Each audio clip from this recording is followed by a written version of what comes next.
Bonjour ou bonsoir selon l'heure à laquelle vous nous regardez. Ici Adnan Benchakroun, votre chroniqueur au micro de l'ODJ Média. Aujourd'hui, on va parler d'un sujet qui fait couler beaucoup d'encre et qui mérite qu'on prenne 2 minutes pour l'analyser ensemble. Alors cela passe par une question: quand tout est dit, tout est écrit, et pourtant, et pourquoi personne ne lit vraiment Trump? Pas de langue de bois, pas de jargon inutile, juste un regard critique, un peu d'ironie et l'envie d'ouvrir le débat. Alors allons-y. Avant la publication de la National Defense Strategy, NDS 2026, dont tout le monde parle aujourd'hui, les États-Unis avaient déjà largement balisé le terrain stratégique. Plusieurs documents majeurs, publics et accessibles, ont successivement posé le cadre intellectuel, politique et prospectif dans lequel s'inscrivent les décisions de Washington. La National Security Strategy 2025, publiée par la Maison-Blanche, a fixé les grandes orientations politiques de la sécurité nationale en mettant l'accent sur la souveraineté, la concurrence entre puissances et la redéfinition des priorités géographiques américaines. En parallèle, la communauté du renseignement a livré son Annual Threat Assessment 2025, une cartographie détaillée des menaces à court et moyen terme destinée à éclairer les arbitrages des décideurs. Enfin, en toile de fond, le rapport de prospective Global Trends 2040 du National Intelligence Council, coordonné par la CIA, demeure la référence de long terme pour anticiper un monde plus fragmenté et plus conflictuel. Autrement dit, bien avant la NDS 2026, tout était déjà écrit. Les diagnostics, les priorités et les hypothèses stratégiques étaient posés, noir sur blanc. Il existe une étrange paresse intellectuelle face aux décisions de Donald Trump. Tout est pourtant là, noir sur blanc.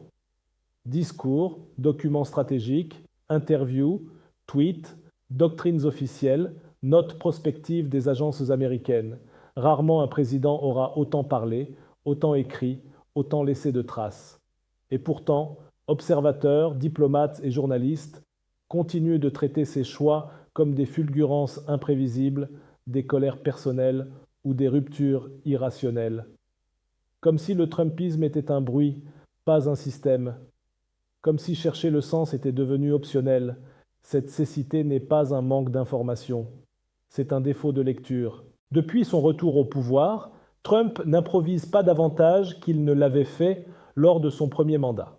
Il applique une vision cohérente, brutale, souvent choquante, mais remarquablement constante. Recentrer l'État américain sur la puissance, réduire les coûts de l'empire, transformer les alliances en contrats et substituer la logique morale par une logique transactionnelle. Le problème n'est pas qu'on ne sache pas cela. Le problème est qu'on refuse d'en tirer les conséquences analytiques.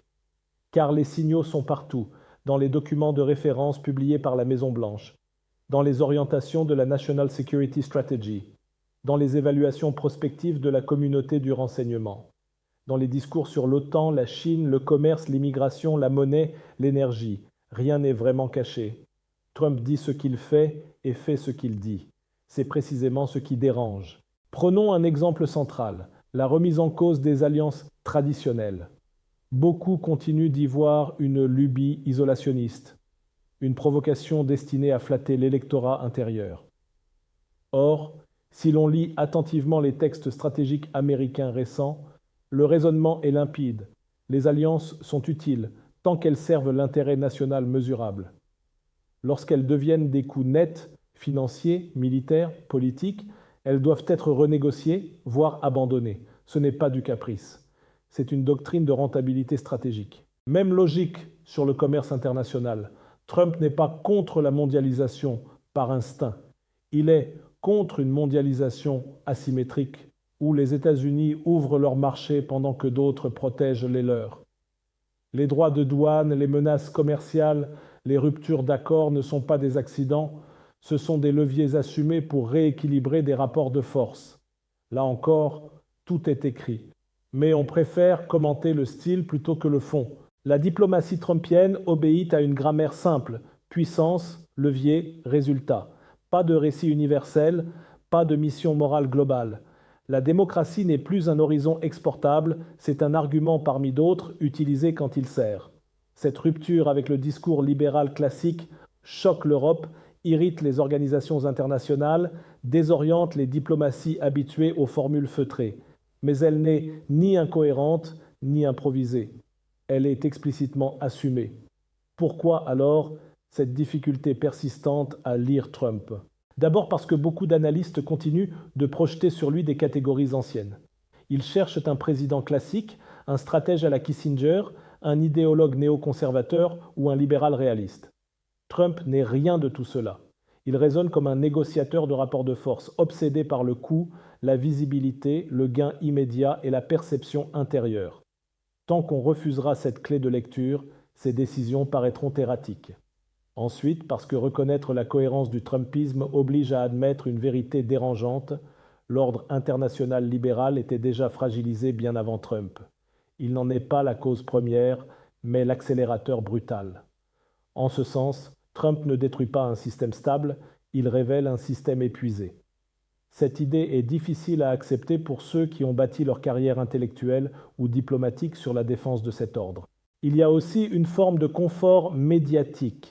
L'indignation permanente est plus rentable que l'analyse froide. Chaque sortie de Trump devient un scandale. Chaque décision une rupture dramatique. Chercher le sens, c'est risquer de banaliser. Or, Trump se nourrit du chaos narratif. Plus on le décrit comme imprévisible, plus il renforce son image de force disruptive. Le paradoxe est cruel. En refusant de le lire sérieusement, ses critiques renforcent sa stratégie. Les diplomaties étrangères, elles aussi, portent leur part de responsabilité. Beaucoup continuent de négocier avec Washington comme si les codes anciens allaient revenir. Elles parient sur le temps, sur une alternance sur une fatigue du système. Or, Trump raisonne dans un temps court mais structurant. Il veut inscrire des précédents irréversibles, déplacer les lignes, créer des faits accomplis. Attendre, c'est souvent déjà perdre. La question n'est donc pas d'aimer ou de détester Trump. Elle est de comprendre ce qu'il fait réellement au système international. Et ce qu'il fait très clairement, c'est transformer la puissance américaine en outil de pression directe, sans filtre idéologique. L'allié devient un partenaire conditionnel. L'ennemi devient un acteur avec lequel on peut négocier s'il paie le prix. La morale devient un discours secondaire. Dans ce cadre, même ses décisions les plus choquantes gagnent en lisibilité. Le désengagement de certains théâtres, la brutalité verbale envers des alliés historiques, la fermeté extrême sur l'immigration, la centralité de l'économie dans toute décision diplomatique. Tout obéit à une hiérarchie simple. Ce qui renforce l'Amérique ici et maintenant prime sur tout le reste. Il est frappant de constater que nombre de documents prospectifs américains avaient anticipé ce basculement bien avant Trump. Fragmentation du monde, retour des blocs, fin des illusions universalistes, montée des rapports de force brutes. Trump n'a pas ignoré ces analyses, il les a prises au pied de la lettre. Là où d'autres les commentaient, lui les a appliquées. En définitive, le vrai angle mort n'est pas Trump.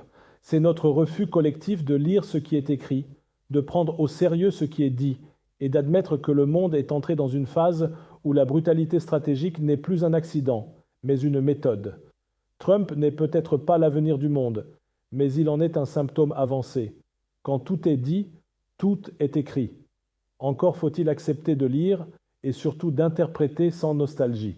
Trump ne demande pas qu'on l'approuve, il impose qu'on le comprenne. Et dans les relations internationales, ne pas comprendre est souvent la plus coûteuse des erreurs. Voilà, c'était votre chroniqueur Adnan Benchakroun au micro de l'ODJ Média. Je tenais absolument à partager avec vous ce sujet qui nous concerne tous avec la conviction que mes propos sont là pour ouvrir le débat, même s'ils peuvent être contredits demain ou paraître dépassés après-demain. C'est le jeu de la chronique, prendre position, quitte à se tromper, pour mieux avancer ensemble. On se retrouve très bientôt pour une nouvelle chronique, toujours avec la même liberté de ton et le même regard critique. À la prochaine si vous le voulez bien. Et n'oubliez pas de vous abonner à notre chaîne YouTube LODJ24 pour ne rien rater. Vous êtes chaque jour plus nombreux à nous suivre et c'est ce qui donne tout son sens à cette aventure médiatique.